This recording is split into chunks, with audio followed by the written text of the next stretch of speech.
Guys, dito naman pala tayo ulit sa farm para maglinis ng ating pagtataniman ngayong summer. Ito pala yung mga damo tuwing winter guys. Oh. Para siyang mga mani. Nakaboots tayo kasi maputik dito. Yan, parang mani siya guys. Tapos mabilis kumalat. Yan, kaya marami tayong pagdadamuhan. Lapad ng pagdadamuhan natin guys. Kaya mahirap.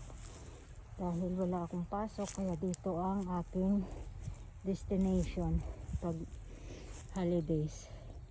Tapos sa gabi na namamasyal.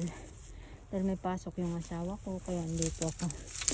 Sira na yung mga tanggalin natin yung mga natin. Para yan dati sa mga sitaw. Tanggalin ko yan at ayusin ulit dahil nasira dahil sa hangin. Ito palang nasimulan ko dito guys. Ayan, malawak pa. Mga ilang araw pa to bago matapos. Tapos ipapaararo natin sa machine. Magbabayad lang tayo bago magtanim. Ayan.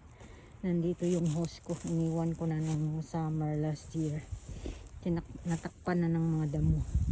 Ayan, marami pa tayong pagbubunutin. So, tara samahan niyo ako. Magdamo tayo.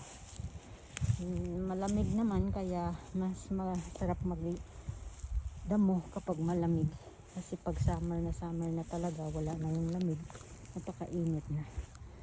So tara, tingnan nyo, ito yung gamit ko pala. Ayan, kasi pinuputol ko lang naman siya sa kanyang root. Hindi ko naman tinatagal pati yung ugat kasi mahirap tanggalin yung ugat, nakakapagod. Kaya pinuputol ko lang siya. Ito yung gamit ko at saka naupo ako dito. Yan ang gloves ko. Ganda ng Ayan. Tara, samahan nyo ako. Magbubunot tayo dito ng damo. Ayan.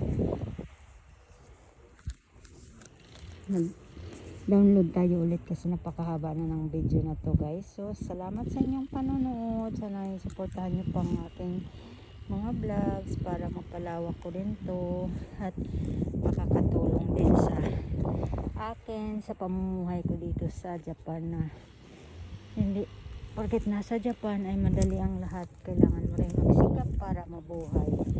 So salamat, sana po ay nagustuhan yung aking munting video at sa susunod ulit.